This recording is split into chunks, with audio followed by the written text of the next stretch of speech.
All right, everybody, it is right at 12 o'clock, so I think we are going to go ahead and get started. I'm going to let a few more people join us here on Zoom. First off, I just want to say hello to everyone. My name is Julia Rajeski. I am Chattahoochee Riverkeeper's Communications Manager, and I'm going to be helping out on this webinar today where we will be talking about Lake Lanier. We've got some incredible speakers lined up, all part of Chattahoochee Riverkeeper. But first, I do want to let you know that we are also streaming this to our Facebook Live. So if you're watching on Facebook, welcome. If you're joining us on Zoom, we're happy to have you here too. If you are on Zoom, I want to let you know that if your video is on, you will appear on our Facebook Live. So we love seeing your face, but if that's not something you're interested in, I want to go ahead and let you know to turn your video off. And then if you could just keep yourselves on mute throughout the presentation just to limit background noise, that would be great.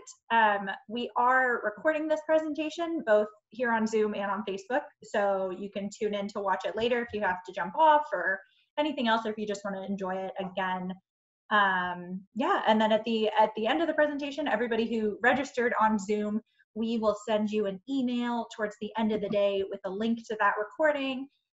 Any other important links that you may not have been able to access during the presentation, we'll send that out to you. And if you're watching on Facebook and you'd like to receive that email as well, please either comment with your email address or just send us a direct message to our Facebook account, and I'll make sure we get you that information. So don't hesitate to post in the chat or in the comments if you have any issues with the live stream or anything you want to discuss. We're going to have hopefully some time at the end of this presentation to discuss your questions, but feel free to share your reactions, share your thoughts as the presentation goes on. So with that, I will stop talking and I will turn it over to Jason, I believe, to get us started. Well, good afternoon, everybody. My name is Jason Alseth. I'm the Chattahoochee Riverkeeper.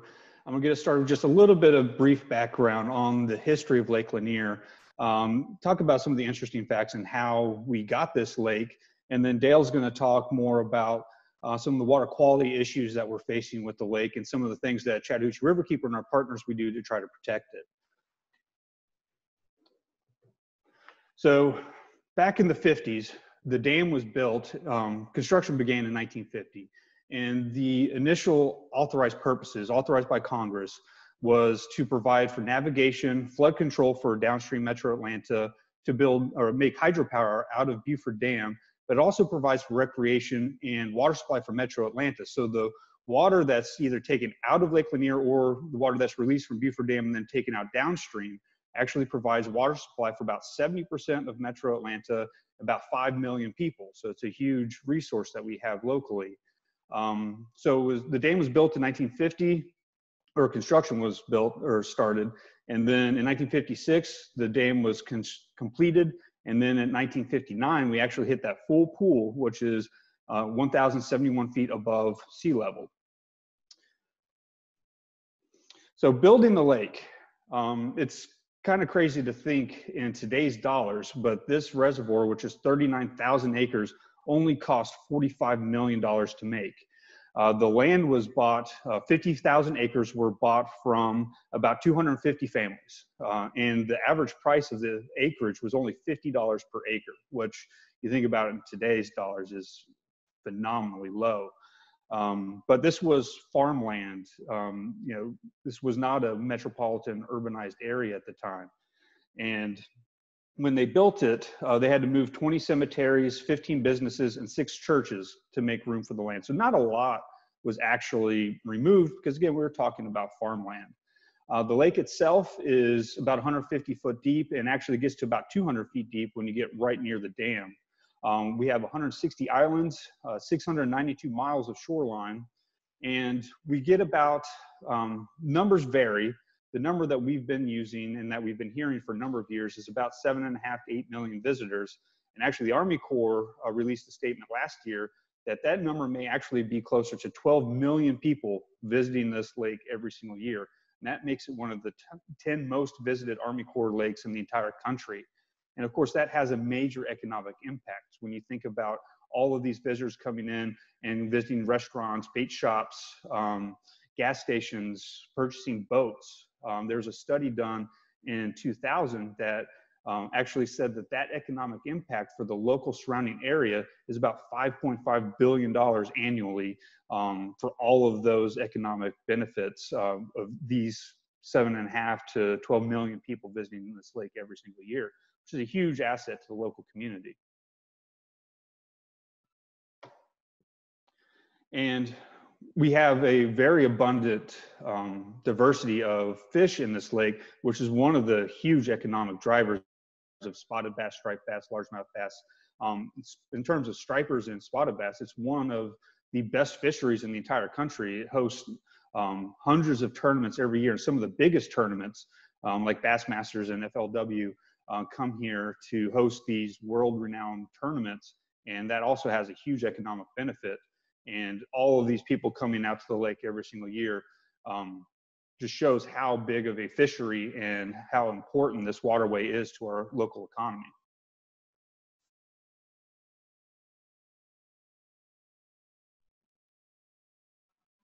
All right, so thank you, Jason, for some background and history on Buford Dam and Lake Lanier. My name's Dale Caldwell. I'm Chattahoochee Riverkeeper's Headwaters Director and work out of the Gainesville office with Mallory Pendleton, who I'll introduce. Mallory's on with us. Mallory is our new Headwaters Outreach Manager, so happy to have her on board. And before we dive into some of the threats that we face on Lake Lanier, I want to give you some quick background about Chattahoochee Riverkeeper if you're not familiar. We are a 501c3 nonprofit organization. We were established in 1994, and we are under the umbrella of the Waterkeeper Alliance. First riverkeeper to form was Hudson Riverkeeper in the 70s, and we were the 11th licensed waterkeeper organization. There are now over 350 riverkeeper type organizations globally at this point. So, you know, huge demand for that nonprofit sector to fill the gaps between governments and the private sector. Here at Chattahoochee Riverkeeper, we're headquartered out of Atlanta, but we do have 2 satellite offices, one in LaGrange, Georgia, and one in Gainesville, Georgia, where we look after Lake Lanier and the rest of the Headwaters region. So we protect the Chattahoochee and the basin in several ways: advocacy, outreach and education, water quality monitoring, investigation, some of the things that we'll talk about here in this presentation. So just want to show a quick you know, map of what we cover as an organization. So the whole area, the whole area in blue here. So this basin meets the Flint to form the Apalachicola River and flows in the Gulf of Mexico at Apalachicola Bay. But what I want to point out here on this map, Lake Lanier and the entire Headwaters region here creates a rather vulnerable situation for the Metro Atlanta area. This area up here that we call the Headwaters, including Lake Lanier, is the smallest watershed to provide drinking water to such a large metropolitan city as Atlanta. So from a water supply and water conservation standpoint, this is a very big deal and one of the things that we focus on as an organization. As Jason mentioned a while ago, you know, at least 5 million people depend on this, this watershed for their drinking water supply. So this is just a zoomed in version of what we just looked at. This is what the area that me and Mallory are covering out of the Headwaters office. Our Headwaters office is located on the downtown square of Gainesville. We also have our own laboratory in each one of our 3 offices, including the Gainesville office. So, you know, on a weekly basis, volunteers are bringing us water samples from this, you know, entire area to both to our Gainesville office for us to run those samples and collect data to see where we stand with these tributaries that flow into the system. So when people hear Chattahoochee Riverkeeper, you know, they think that we're, you know, only focused on the Chattahoochee main stem itself. But this, I like to point out, looking at this map, that no matter where a factory or a farm or whatever it may be, a construction site, no matter where it is in this red polygon, due to stormwater runoff, it has the impact to, or has the potential to impact Lake Lanier. All right, so let's go over, let's quickly run through some threats. I want to leave some time for Q&A, but let's run through some threats that Lake Lanier faces. We'll start with algae. Algae is very, natural in a system and not necessarily harmful until there's too much. So too much algae can be caused from excess nitrogen and phosphorus into a lake system like Lake Lanier. That nitrogen and phosphorus can come from farmlands. It can come from urban lands, so from the application of fertilizers, and also wastewater treatment plants and septic systems. Sediment is another threat to Lake Lanier.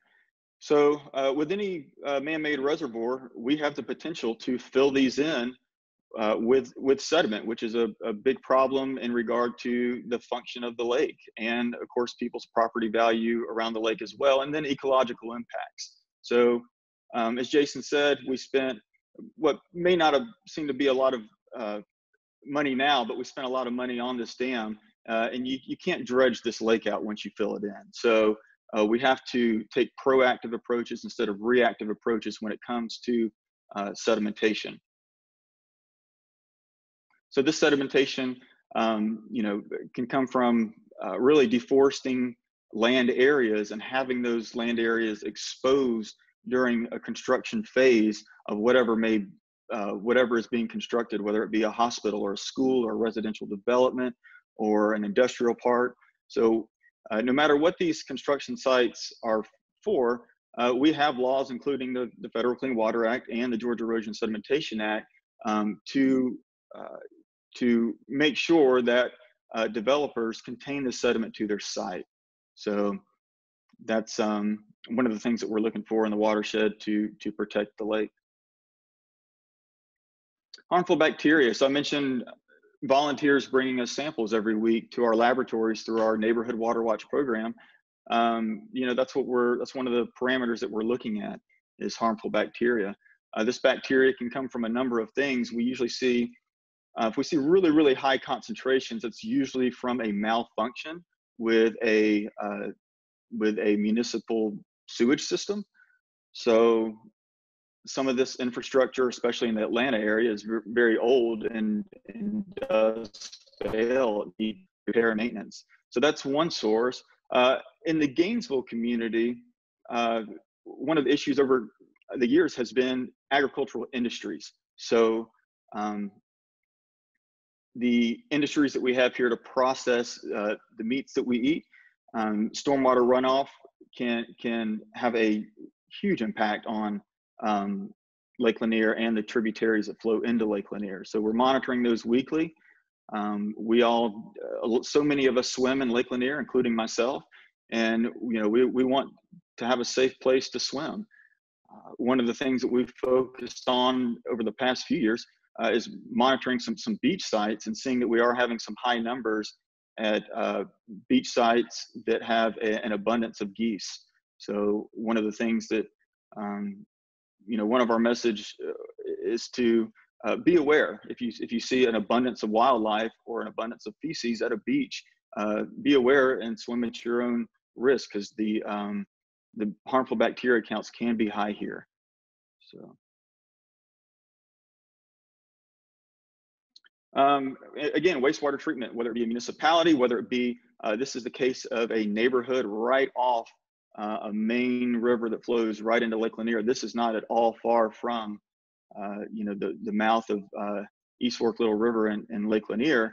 And if these aren't managed properly or not complying with their permits, then that can be a big problem, and we can see excess nutrient pollution again from these sites. So this is another thing that we're monitoring. We're monitoring compliance with these people's permits, and taking action when need be.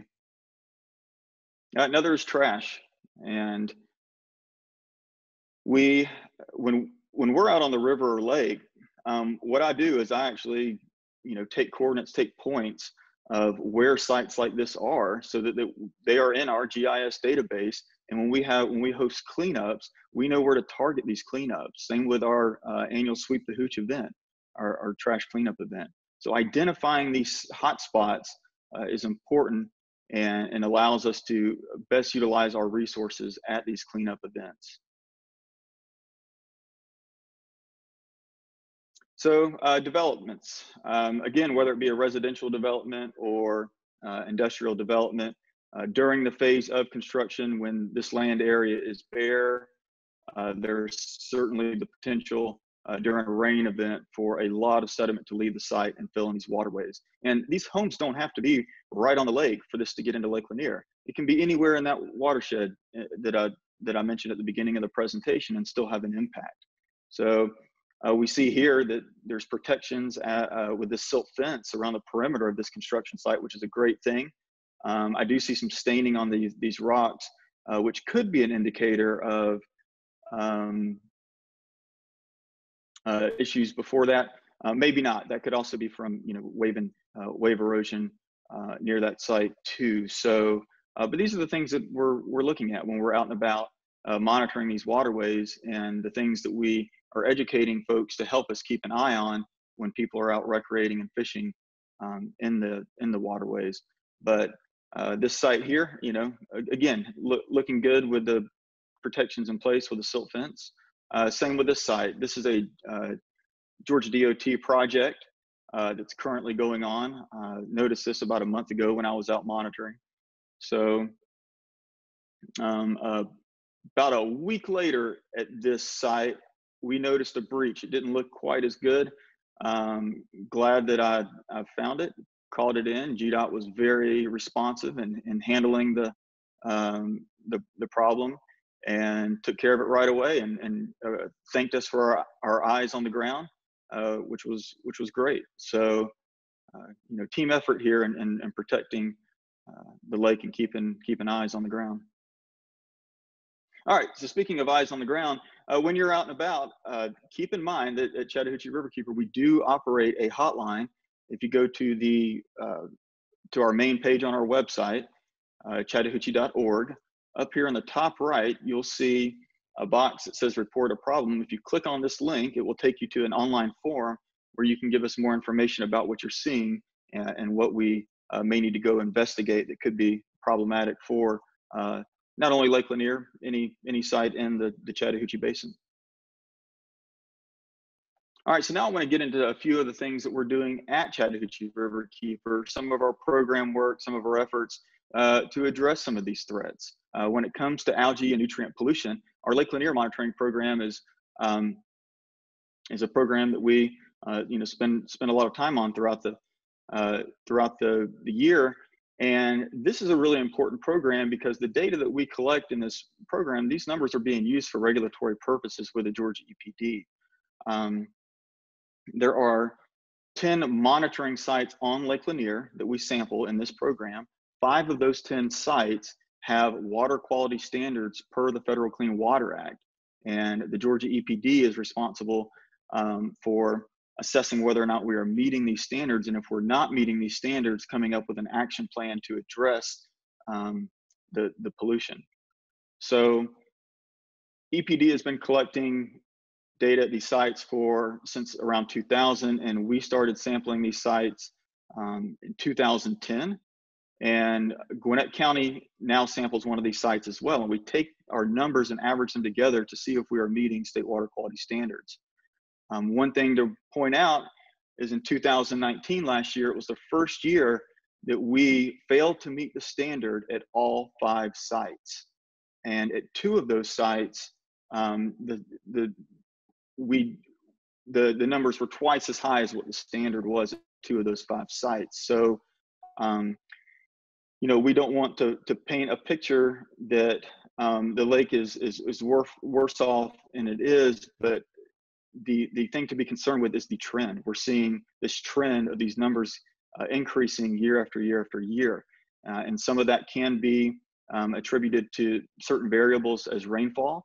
But nevertheless, we know that we have growth and development and land uses around the lake that pose a threat to the lake when it comes to nutrient pollution. So our message is we need to really reduce inputs, reduce these nitrogen and phosphorus inputs across the board. And we will continue to keep an eye on this.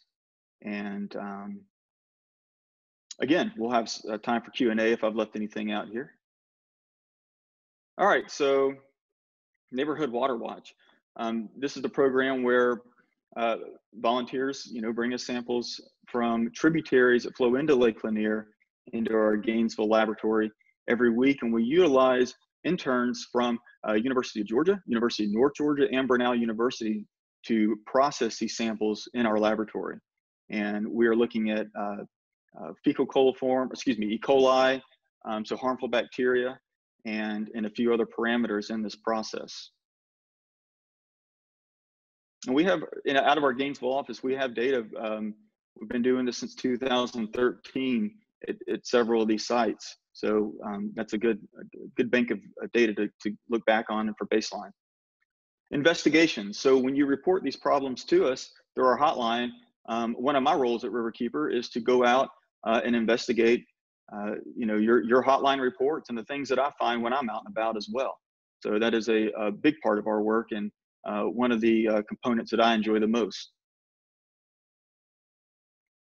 And this is a little project we did with Brenau University and University of North Georgia on their campus, where students marked their storm drains and brought awareness to the fact that the stormwater that hits these parking lots and these, these buildings, all these areas and roadways, it all runs into these inlets, and this water doesn't magically disappear, nor does it go to a treatment facility. It eventually drains to Lake Lanier. So this was a great, collaborative opportunity to get students engaged in taking ownership of their campuses to bring awareness to this matter. All right, speaking of awareness, another one of my favorite programs in this area and very well known here is our Lake Lanier Aquatic Learning Center, or sometimes we call it our floating classroom. So this is a wonderful partnership with Alachua Nature Science Center and Hall County Park and Leisure. We had this boat housed on Lake Lanier and running through much of the year during the school year. This is a K through 12 program to get kids out for a hands-on learning experience to learn about lake ecology, monitoring, and just water quality issues in general. So very fun program. All right, so we've talked about some of the threats, some of the things that we're doing as an organization. One of the things that we're happy to really try to kick off this year and highlight is our new campaign, our Clean Lake Lanier Equation. So this really entails a lot of the program work that I've mentioned that we've already been doing for years, but also what we're doing moving forward. We are working to really grow these programs in the community, and we really need community support, local support to help us do this program work. It costs a lot of money to run these samples, to be out there monitoring and doing what we do.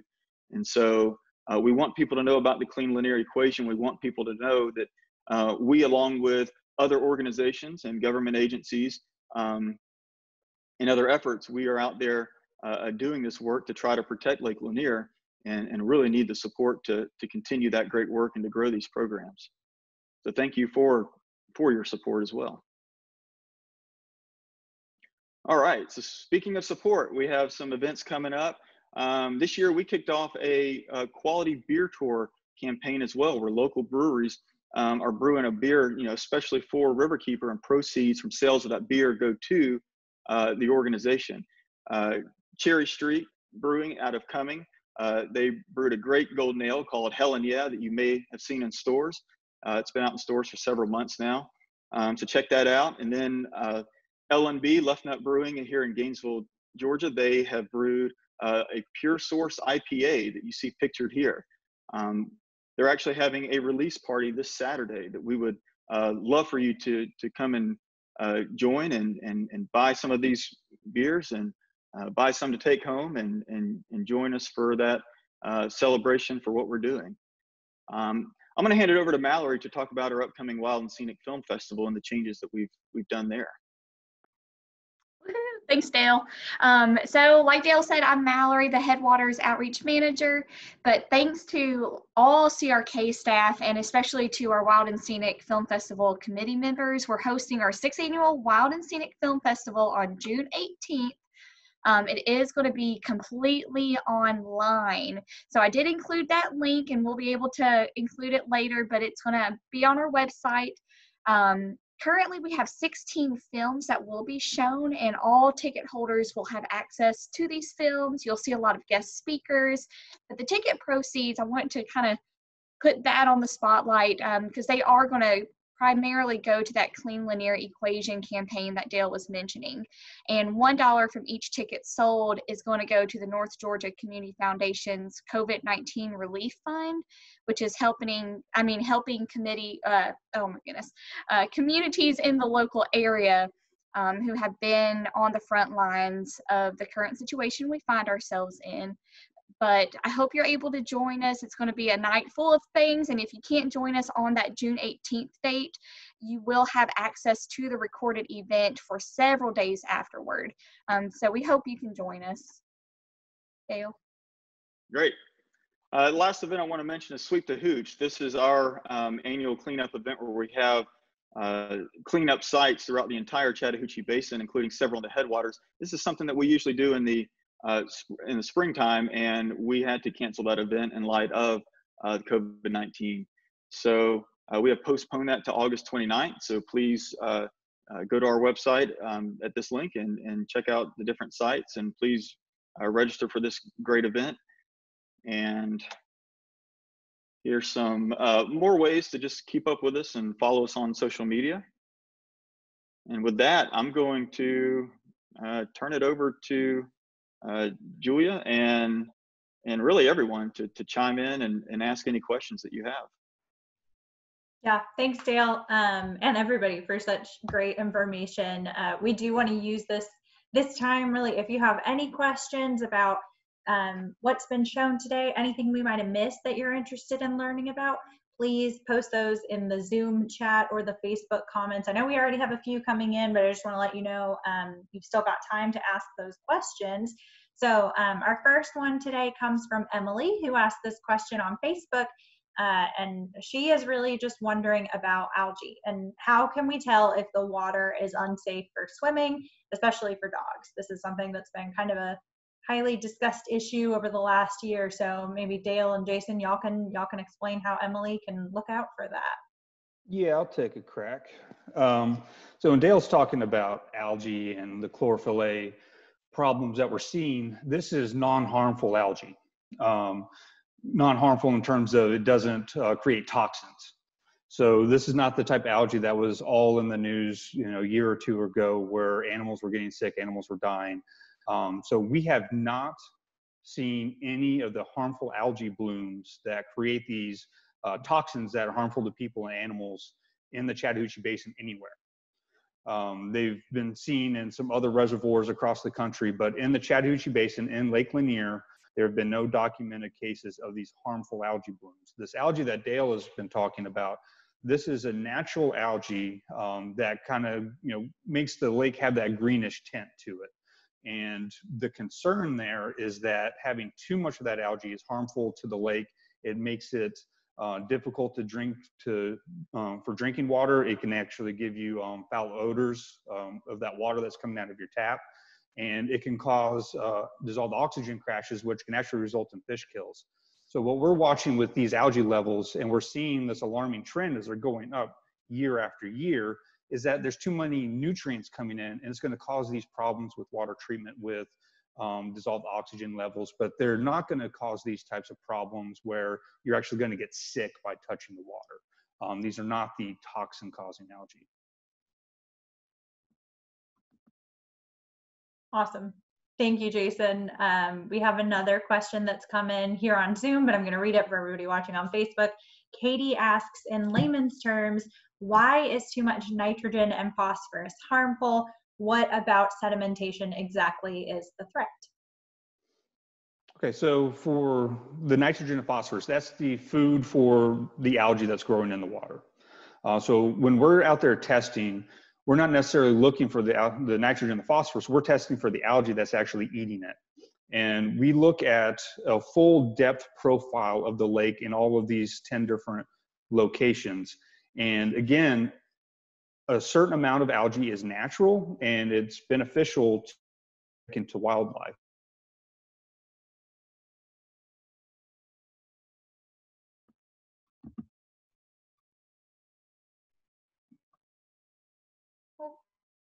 Jason, you might be frozen. I don't know. Mallory, are you? Okay, making sure it wasn't just me. Dale, I don't know if you'd be willing to kind of explain a little bit more about what Jason was talking about. Yeah. So, you know, again, we're looking at the food for the algae, and you know, we've covered why too much algae is a problem. It can create fish kills, taste and other issues with water supply. But yeah, I mean, you know, the sources for that nitrogen and phosphorus are really the thing to focus on.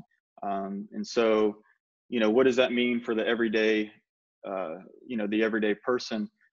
You know, if you have a lawn and you apply fertilizers to your lawn, you know, be mindful about how you do that. That's one thing. Same with septic systems. You know, maintaining septic systems properly. If you're on septic, if you're not on septic, you're on sewage and water. Realize that, you know, your water bill, the money that you pay for, you know, we live in a society where we are so blessed to have water coming straight to our homes every day, and a system where we get to get rid of our wastewater out of our homes and not have to deal with that wastewater. And we pay a relatively small amount of money every month for that, for those services. But those services cost money, and if our municipalities, if our local governments aren't getting money and spending money on maintenance of these systems, and there are going to be malfunctions. And you know, we'd rather see our local governments taking a proactive approach in maintaining the systems with adequate funding, with adequate money through these utility bills, versus having problems and having to take reactive approaches with all this, you know, stuff getting in the water. So, and then regarding sediment, to answer your question, number one, the sediment can it's a physical problem. And think of Lake Lanier as a bathtub, and once you fill that bathtub in with too much dirt, it's not functioning as a bathtub to hold as much water, right? And then people, you know, that's one impact. That's a holistic issue. And then a more some other issues are ecological impacts. So harmful, basically chemicals can combine to the soil too, and that can be a way to get, you know, chemicals in the lake that you don't want in the lake. And same with, again, property value. If you live in a cove on Lake Lanier, you don't want your, you know, dock sitting on dirt. You want your dock in water. And feel free to add, Jason, but that's I tried to wrap up the algae portion that you started and then talk a little bit about sediment. Yeah, I'll just add that, I mean, you're talking pennies to the dollar to keep that sediment out of the lake with silt fences and best management practices and building responsibly, versus trying to dredge it out of the lake once it gets in. It gets so much more expensive, and our reservoirs across the country are filling up with sediment and dirt, and we lose storage capacity. We lose the capacity for our drinking water supplies. So we want to be as proactive as we possibly can, keep that dirt out of the lake, because it's so much more expensive, so much more difficult to try to go and recover that material once it's made its way in.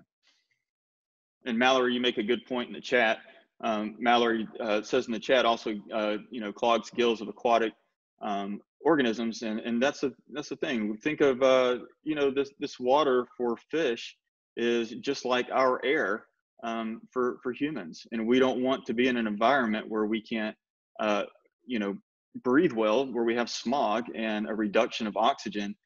That's not something we want to breathe, and same type of issue with fish and other aquatic organisms. It's a good point, Mallory. And I think we actually got a question that might kind of be in line with this. When Philip was registering, he asked, would an oxygen infusion system be a good option to help aerate the bottom of the lake? And would that help with the hypoxic layer? I don't know too much about the hypoxic layer, so maybe y'all can weigh in on that. Well, you'll see those types of aeration systems in very small, like neighborhood ponds, very like amenity lakes, something like that, where you do have dissolved oxygen problems, especially associated with this type of algae that we're talking about. And it can impact those smaller waterways much more quickly. And that can be a solution on like a 1 acre pond, but on a 40,000 acre reservoir, there's just no way that a mechanically pumped aeration system could have any type of measurable impact, not at least without spending a ton of money. Yeah, I'll just add, it's the same thing that I was saying earlier with sedimentation, that if you have a smaller pond or waterway like Jason's talking about, and it fills in with sediment, it might be economically feasible to go in and dredge that sediment out as a reactive approach. But in a system as large as Lake Lanier, taking a reactive approach to dredge out is just too much. So same with injecting oxygen. And then at the end of the day too, I'd go back to injecting oxygen would be a reactive approach that can hopefully be avoided by taking these proactive approaches with outreach and education, and us reducing inputs across the board. Awesome. Thank y'all for that. We have time for a couple more questions, so if you've been thinking of asking them, now's the time. But Stephen actually asked a great one in the Zoom chat. He asks, are there any native plants or natural filters that can assist with cleaning water at Lanier? If so, have any steps been taken to plant these? Well, with that, it's really about the buffered canopy around the lake. So in Georgia, we're actually very fortunate that we have buffer laws that protect all of the surrounding vegetation, the natural vegetation that's around that lake, to help filter runoff, and also along all of the tributaries. So the most important thing is to keep what we have there. And we do have a very important state law that does that along the banks of the lake and along all of the banks of the tributaries flowing in. And we do target isolated stream restoration projects, especially in areas that are heavily eroded. We've done a number of projects in the headwaters of these rivers that are coming in to try to stabilize those, get those native vegetation in. It is a very expensive and costly or time-consuming project, but we have targeted those really hotspot areas and planted native vegetation and restoration to try to prevent that erosion and also provide that buffering and filtering capacities. But most of the borders of the lake itself is private property. We really work mostly with trying to educate those property owners to leave that vegetation in place. Yeah, and another tricky thing about vegetation on the lake is just lake levels and how they fluctuate to where, different times of the year or different years, it can be tricky to try to, mitigate and manage with vegetation as compared to a river setting.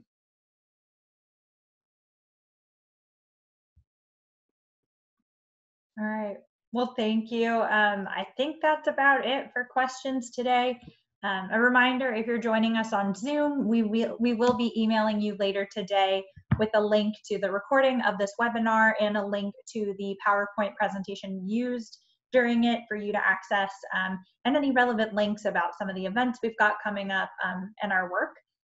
So if you didn't get your question answered right now, you're welcome to message us anytime on any of our social media platforms, or just respond to the email that I'll be sending you later. So with that, I just want to say thank you to everyone for joining us, and thank you to our great presenters, Dale, Mallory, and Jason. I think y'all have provided a lot of really helpful information to everyone who lives on Lake Lanier, but also the many of us that visit it on a regular basis. So Thank you all so much. And for everyone else that was joining us, we hope to talk to you more soon. Thank you.